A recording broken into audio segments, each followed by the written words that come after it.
We come to our third myth about the afterlife and the world to come.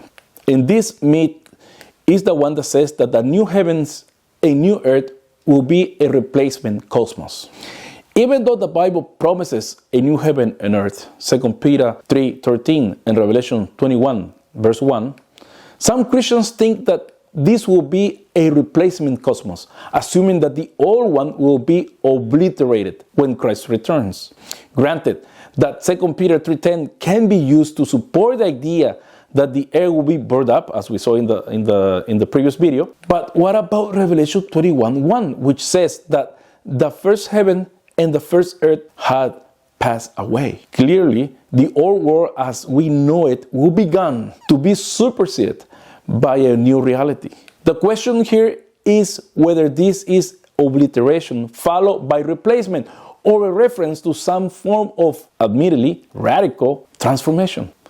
To answer this question, we need to turn to Paul's description of conversion as new creation in 2 Corinthians chapter 5, verse 17 that says, if anyone is in Christ, there is a new creation. Everything all has passed away. See, everything has become new.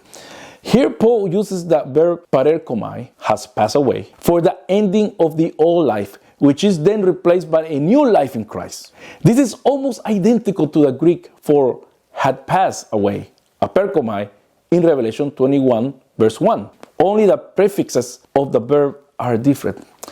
Do we think that Paul means to say in 2 Corinthians 5 that the passing away of the old life is equivalent to the obliteration of the person who is then replaced by a double?